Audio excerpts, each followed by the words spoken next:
sir. Oh. Teka lang, sir. Oh. Pituhan lang po yan. Pituhan Kasama lang? yung driver. Kasi po, tricycle lang po yan na mukhang jeep. Ang tawag po dyan ay jeepcycle.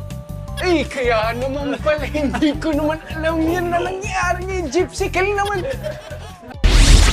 Nakakita na ba kayo ng jeep? Pero tricycle din? Viral yan ngayon sa Laguna. Ang kwento sa likod niyan sa pagbabalita ni Mon Juarez. Sa bumper at visor, classic na jeep ang datingan. Pero nagpapaandar, motorsiklo. Ito ang tinatawag na jeepcycle o tricycle na bihis jeep na sinimulang gawin ng Mahinay Brothers sa Cabuyao, Laguna nito lang nakaraang taon. Naisipan po namin yan dahil sobrang hina noon ng kita namin sa pagiging welder. Nung gumawa kami ng isa at in-upload namin sa Facebook, doon ko na marami palang gusto sa ganong design. Humigit kumulang 2 linggo umaabot ang paggawa ng jeepcycle. Mabusisi dahil sinisiguro nilang hindi mawawala ang iconic na itsura ng jeep. Trademark na po yan ng Pilipino. Diyan na po tayo namulat sa ganyang disenyo. Kaya pati sa mga nasa abroad, patok ang jeepcycle. Ang OFW sa Italy na si Arthur, umorder ng isa para sa kanyang pamilya sa Batangas. Napakaganda pong sasakyan.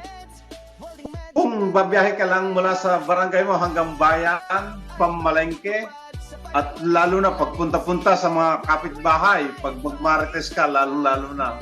Nung dumating nga, ang daming nagpapapicture. Gaya ng typical na tricycle, kaya nitong jeepcycle na magsakay ng nasa 6 hanggang 7 katao, kasama na dyan yung tsuper o driver nito. Pero ang mas highlight nito ay yung kakayahan niya magsakay hindi lamang ng mga pasahero, kundi ng mas maraming gamit.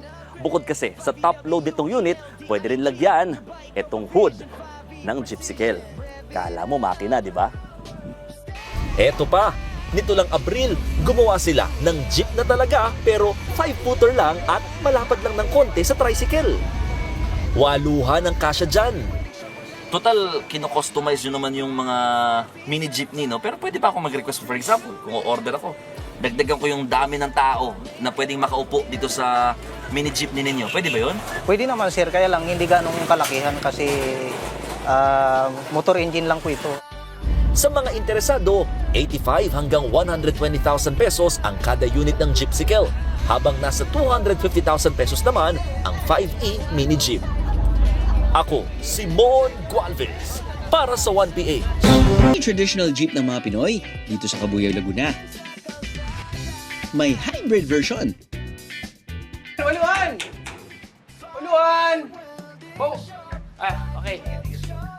Ito! Ito na... pasok. Sige, pasok. 6! Pwede pa? Sige. Pwede. 2 pa! Okay, good. Bayad ka na ba? Pa?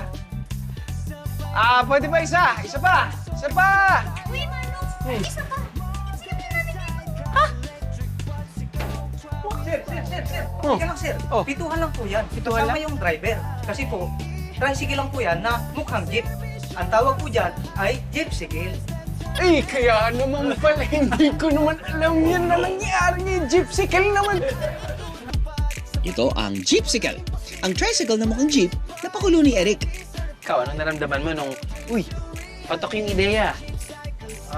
Siyempre masaya kami dahil kakaiba rin yung nagawa namin. Kita ko, nagulat ako sa sarili ko kung bakit ako nagagawa na ganito.